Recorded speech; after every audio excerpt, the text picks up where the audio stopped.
Hello YouTube! Today in the Naughty Librarian, I am bringing you my Yallwest book haul. So as you saw in my previous video, I went to Yallwest, and me being a Ravenclaw, I get a bit extra. Like, I made a 5-page schedule about where I need to be and when, and then I talked my boyfriend into going, and I gave him his own schedule, so I know, so I like, here, you be in this line then, I want that, and then like, he was a trooper, and he was on it, like, he, like, me and him bonded a lot that day. Yeah, I kind of was really successful at Yallwest, mainly because, like, I was in it to win it, and, like, I got 19 arcs. 19. And then I bought 2 books, so I have, like, 21 books. Let's just go, because it's a lot of books. It's a bananas number of books. I don't know how I did it, but, like, I managed to do it. The first arc I got was I Love You So Muchi by Sarah Kuhn. I have been wanting this book so much. Sarah Kuhn also writes sci-fi. She wrote the Heron Worship series. And so this is like a new one. This is a YA contemporary. It's about a girl who wants to do art, like kitschy art. She gets in a big fight with her mom. Her grandparents like, hey, do you want to come to Kyoto, Japan? And she's like, yep, I do. So she goes to Japan, she meets this guy, and then, like, learns about herself, and then romance, probably. I'm assuming. However, Sarah Kuhn has really good comedic timing, so I feel like this is actually going to be really well written, because she's actually super funny. So yeah, I've been really wanting to read I Love You So Muchi. I think it's going to be delightful. The next arc I got was On a Scale of 1 to 10 by Ceylon Scott. And I don't know why I have this. My boyfriend just showed up with it. I didn't tell him to go get this. I don't know how he got it. I never asked.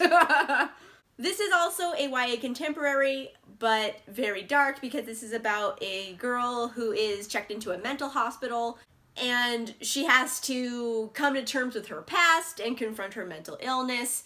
So I don't know if this is necessarily a book I would read, but I appreciate that it exists. And my boyfriend just showed up with it. I don't know how he got it. I didn't send him to get it. I think someone probably just gave it to him. Another super anticipated read is The Revolution of Birdie Randolph by Brandy Colbert. I have been wanting this one. This was one of my arcs that Yallwest. I'm like, I need to get this one. This one is on the list. I really love Brandy Colbert's books because her heroines are always so fascinating, and she has this very interesting writing style where her characters are very messy and they make bad decisions, but it's never out of something being illogical. Like, they always logically make a bad decision. It's like hard to like express that in words, but it's a very important thing that I pick up on as a reader. This is about a girl named Dove, aka Birdie, and she is coming of age, and her parents have a very definite life planned out for her. They want her nose in a book so she gets into a good college.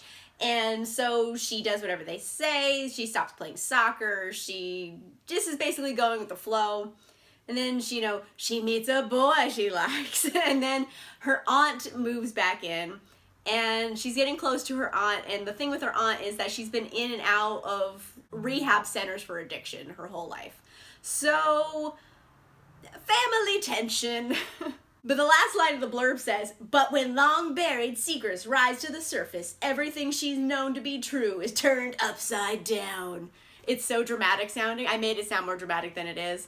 But I'm gonna say, no, I won't say. I think I feel like there's gonna be a twist, and I've guessed the twist, but like, I don't want to say it just in case it happens to be a spoiler, but I'm really looking forward to reading this one. The next arc I got was Scavenge The Stars by Tara Sim. This one I accidentally got. I was walking by a booth and they were just handing them out. It was the Disney Hyperion booth, and they're just putting them out on the table, and they're like, you can just pick one thing from this table you want. I was like, well, I'm gonna take this book with an awesome cover. And I'm so glad I did. I was just happened to be walking by when they put them out. They only had like 10 of them. And it's, basically, it is a gender-swapped YA retelling of the Count of Monte Cristo. That is so dope just to say that as a sentence. I'm so into this right now. And it's funny because I hadn't heard of it before, and this is like complete luck find. Like, I hadn't heard of it, and then I read the blurb and I was like, oh my gosh, win. This follows a girl named Amaya. She is basically working in indentured servitude on a boat, and then she rescues this guy from drowning, and he's like, hey, thank you for not letting me die. Here's like a bunch of money and stuff. And she's like, awesome, I'm gonna go get revenge on this asshole. And so she goes off to get revenge, which is, you know, the Count of Monte Cristo, basically. Like, I skipping over a few details, obviously, but in a gist, that's the Count of Monte Cristo. But I'm super into it being gender swapped. Like, this is like my lucky find of the day. Like, I didn't know I was gonna get this, and then I got this on accident, and it's super cool. Like, I'm so excited. I'm so excited for it. Oh my gosh. The next arc I got was A River of Royal Blood by Amanda Joy. This one was totally on my must-get list. So my boyfriend came through because I made him go stand in that line, and I got it. This was on the must-get list, and I got it. Basically, in this world, there's magic, and it is also a rival queendom, because I don't know, there's a lot of myth here, but like there's like two different queens always, and they have to like fight to the death to see who's gonna be the actual queen. So pretty dark to start off with. It's about these two sisters who have to fight each other to be queen, and they both kind of have magical powers. There's fae in this. There is rival queendoms. And I'm just going to read a sentence from the blurb that kind of like explains what I'm trying to say better. Eva must now face her older sister Issa in a battle to the death if she hopes to ascend to the Ivory Throne. Because in the Queendom of Meyer, only the strongest, most ruthless rulers survive. That is difficult to say out loud, but easy to read. Two sisters fighting to the death to be queen. They got magical powers. I'm so excited for this one. This was on the must-get list. I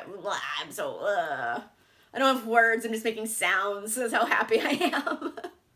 I also managed to get a copy of The Bone Houses by Emily Lloyd Jones. So this one is really good and spooky. This is about a girl named Rin, and after her parents die, she's making a living as a grave digger for like this cemetery that's kind of on cursed ground. So already you got cursed burial ground. Excellent start. The thing is about being a grave digger is that the dead don't always stay dead. They got zombies. They got zombie attacks in this. So she's a grave digger, and sometimes the zombies come back to say, hey, I don't want to be buried. I'm going to eat you now. So it's very spooky. I love the cover. I love the whole vibe here. Yeah, this was on my list of ones I really wanted to get. Next up, I have The Surface Breaks by Louise O'Neill. This is a new cover because the cover that I've always seen online is very different than this. Essentially, this is a retelling of The Little Mermaid, except this one, I believe, deals a bit with like Celtic mythology, because it takes place off the coast of Ireland. And, you know, it's a general Little Mermaid story. It's not like a lot of the story I need to like explain to you. But it is kind of a dark reimagining, so I'm excited. And also, I want like a good mermaid story. Like, I was feeling it. Like, I was feeling a mermaid story, and I was really excited I got this one. One of my must-get arcs was Stepsister by Jennifer Donnelly. Oh, I really want this one. I'm so glad I got it. This one is a Cinderella reimagining, but is told from the perspective of, you know, the ugly stepsister. This story, in particular, I feel is going to be much more feminist than the Cinderella story, because this one explores, you know, the beauty myth and what girls have to do in order to prove they're beautiful or be accepted when you're not beautiful to start with. So it's definitely a more, you know, nuanced, interesting take on the Cinderella story. I'll read you the last line of the blurb because it's pretty great. Now she has a chance to alter her destiny and prove what ugly stepsisters have always known. It takes more than heartache to break a girl. Oh, so good! Yes, yes, all the yes. I wanted this one so bad. I was so happy I got it. Yeah, this is like a must read for the year. I'm so into this. I was like doing really good on my list of things I really wanted, and I really wanted The Candle and the Flame by Nafiza Azad. so much. I wanted this so much in my soul, and I got it, and I was very excited. This one, it kind of takes place in, I think, in like an Arabian-inspired town. It's along the Silk Road. It's a trading route, and it's a very populous city full of people of all different cultures and languages and religions. The reason why it is so prosperous is because it is being ruled by Ifrit, which is like a sort of jinn, or genie, as they say. And basically the Ifrits defend the city from the jinn, who are like trying to fuck shit up. And we follow Fatima in particular, and she is a young girl living in this town, and then one of the Ifrits dies, and then she starts changing in certain ways, so maybe she has some like Ifritness in her. I don't know, I'm just really into like Ifrits and jinn and those type of stories right now. I'm so into it. Like, I'm so into like Arabian myths. So yeah, this was totally on my list. I need it in my life, and I totally got it, so I'm very excited. I also managed to get House of Salt and Sorrows by Erin A. Craig. I wasn't sure I was going to get this one because it was an ARC drop for 2 books, and I thought I would just have to pick one or the other, and they just gave me both, so I was like, yes. And the author was there signing them, so that was really cool. But this one's actually kind of an interesting story. It's about this, you know, old spooky manor house on a cliff, and then there's this family that has like 12 sisters in it, and the sisters keep getting killed off. And a lot of people are saying there's a curse placed on this family. Our heroine, Donnelly, she starts getting like ghostly visions and stuff, and she's starting to think like maybe there actually is a curse and her sisters didn't die in tragic accidents, something's happening to them. So I think there's kind of like ghosts and curses, and it's very like kind of gothic horror. You know, it's like a house on a cliff with like the ocean. It's very gothic horror, and like I'm kind of feeling it. I'm happy I got this one. This was an accident get, but I'm happy I got it. This was also on my must-get list. I got Wilder Girls by Rory Power. I am so excited for this one. Like, this is an anticipated read for me. I think the best way to describe it, it's kind of like a female Lord of the Flies, but with also body horror. Essentially, there's this school, it's like an all-girls school, and then there's this disease called the tox, and it's hit, and it starts killing off the teachers one by one, and then it starts infecting the students, and their bodies get all warped and crazy looking. And it's this big quarantine around the school because everybody's getting this creepy virus. And it's about these girls trying to survive in a quarantine zone, and how that doesn't usually turn out well because they're all turning against each other. And oh, I'm so into it. Like, everything about it, I'm so into. I was so lucky to get a copy of Serpent and Death by Shelby Mahurin. This was really cool. It's kind of set in 17th century France, and it is about witches and witch hunters. Our heroine is Louise. She is a witch. She has fled her coven. And then one thing leads to another, and she gets kind of into a public dispute with one of the witch hunters. And for some reason, they figure out that the best way to solve this little problem is to marry them to each other. So how are these crazy kids gonna work it out? I don't know. I don't think it's a wacky rom-com. It is witches, witch hunters, 17th century France. Like, that's all you need to say. Like, you just said that, I'm like, yes. All of the yes. This is another one I am super fortunate that I got, and it is Kingdom of Souls by Rena Barron. Oh, like, I wanted this so bad, and I got it. This is another boyfriend get. He came through. He came through so hard. This is about a girl named Aura. She is born into a family of witch doctors. Aura isn't all that magically gifted, but there is one thing you can do to gain a lot of magical power, and that is trading years of your life. You trade away a year of your life, you get more magic power. So it's kind of a rough trade. Then these kids in the kingdom start vanishing, and it turns out, oh no, that demon that's been like hibernating is like totally waking up.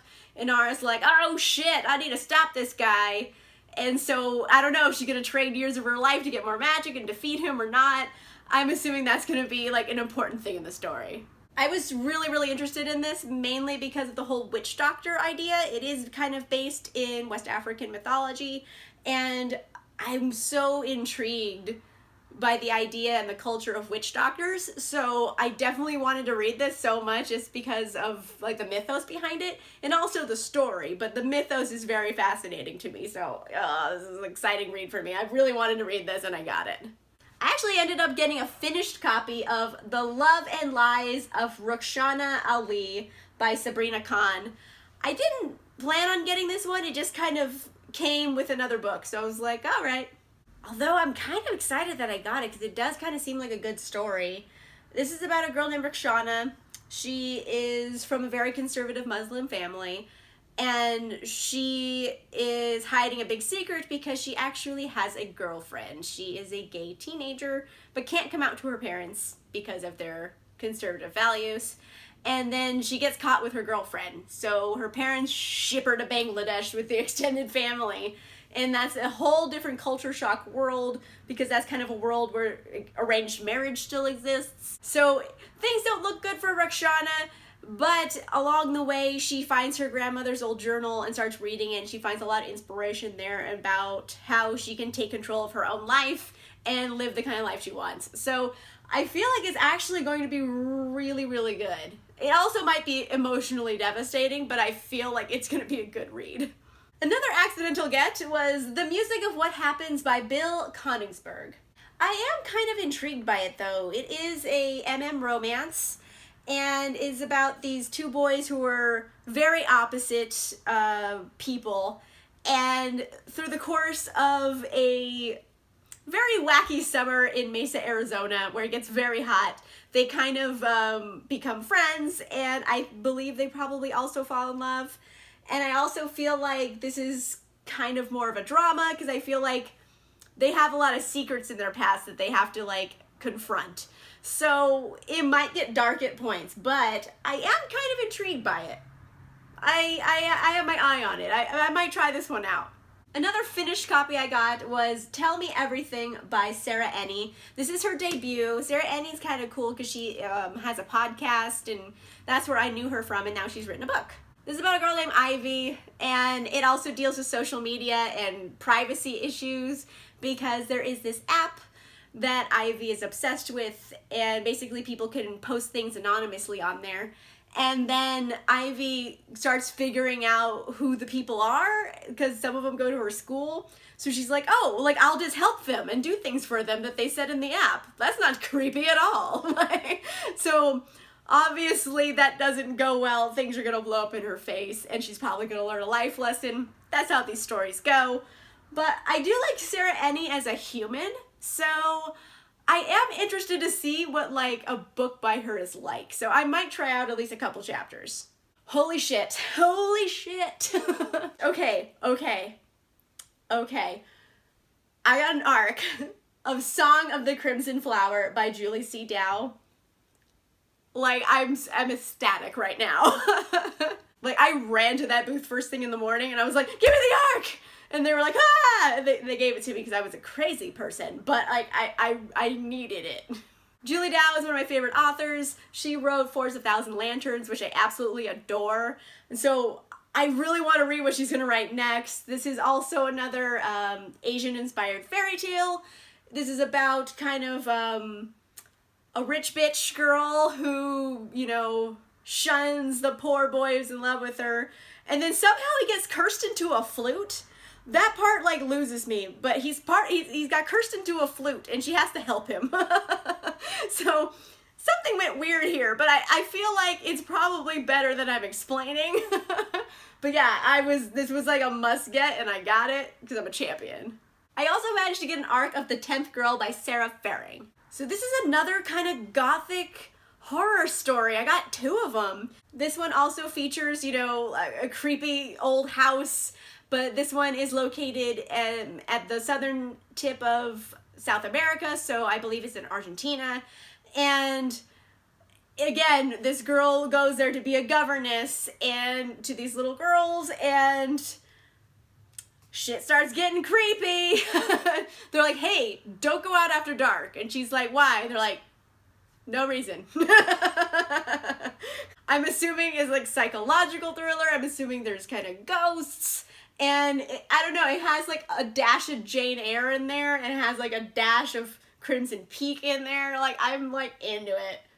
I'm kind of really into these gothic stories right now. Like, I'm into it. I want to read like a gothic horror now. So I'm excited. And this was also an accident get, because I was just being nice to the Fierce Reads booth, and they're like, hey, we got extras, do you want one? I'm like, yes, I do. So, be nice to people and good things happen. Oh my goodness gracious. This is an arc that I was dying to get. Like, this is the one I'm like, I'm not leaving here without it. So I'm very fortunate I got There Will Come a Darkness by Katie Rosepool. I am obsessed with this that I got it. I'm just gonna read you the blurb because it's short and I feel like it's gonna make more sense than I will. The age of darkness approaches. 5 lives stand in its way. Who will stop it or unleash it? For generations, the 7 prophets guided humanity. Using their visions of the future, they ended wars and united nations, until one day, 100 years ago, when the prophets disappeared.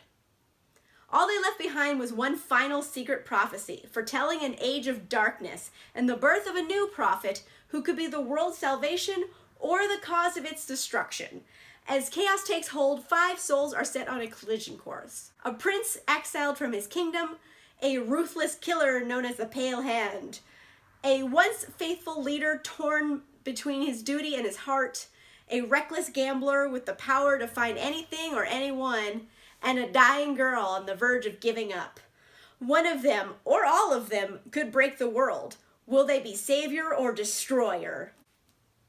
Like, every part of that blurb sounds incredible. It should sound incredible to everyone else. Like, oh my gosh, I want to read this so much.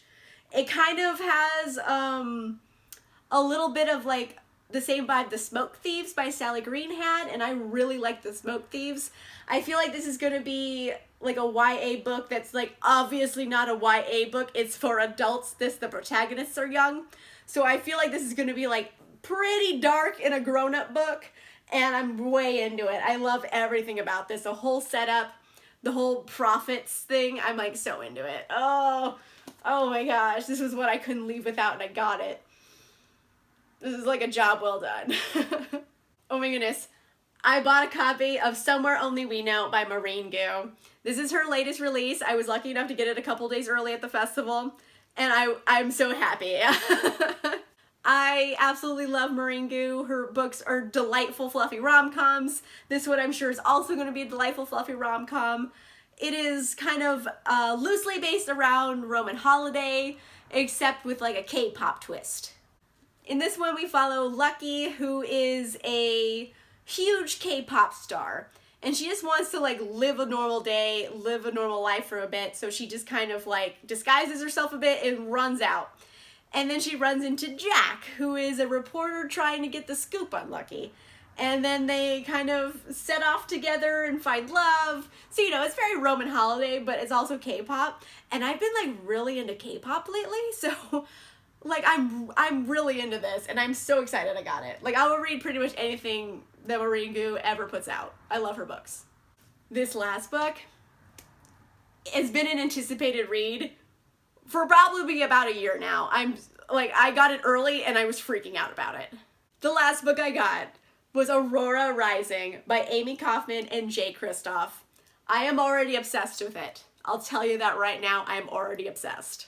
It's another like space thriller. It's going to be similar to like their Illuminate series, which I'm like obsessed with. I absolutely love it.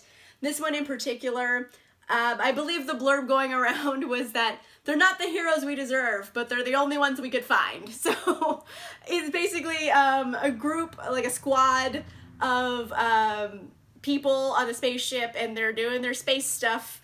And then they find this girl in a pod in space named Aurora. And she's been in hibernation in this pod for probably like a couple hundred years or something. And I think she's like the key to either starting or stopping an intergalactic war. So you have this like reject crew of misfits, and they're like, well, we've stepped in it this time. So all of that, and considering it's Amy Kaufman and Jay Kristoff and their tone and their writing styles, like, this is going to be incredible. Like, there's no doubt in my mind I won't absolutely love it. It would take a lot for me to dislike it. Like, it's almost impossible for me to dislike this. That's a rare and bold statement, but I'm sticking by it. Woo! 21 books is a lot of books for, like, a 1.5-day festival. Like I said, my boyfriend was a trooper, and he is real good at getting stuff. That's why he's my boyfriend. And all of my Ravenclaw bones were being real extra. And I was like, go here, go there, get in this line. And I was like controlling everything. But you know what? I went in with a plan to get all of the arcs I wanted, and I got them all. There was 2 I missed, which I'm still a little upset about, but they weren't my fault that they got missed. It's because I was told the wrong information at the booths. So I can blame other people. But there's 2 I missed that I was really bummed about. But I'll live. Like, I'm still making my peace with it. But I did very well for myself. I got pretty much all the arcs I wanted. Yeah, like, I pretty much rocked this Yallwest. I was a champion. Since these are all pretty much upcoming releases, let me know in the comments down below which ones are you super hyped about reading, which ones have you never heard about before and now you have and now you're super hyped about reading. Let me know in the comments down below. If you like this video, make sure you give it a like. And if you want to see more videos, make sure you subscribe. And I'll see you guys soon. Bye!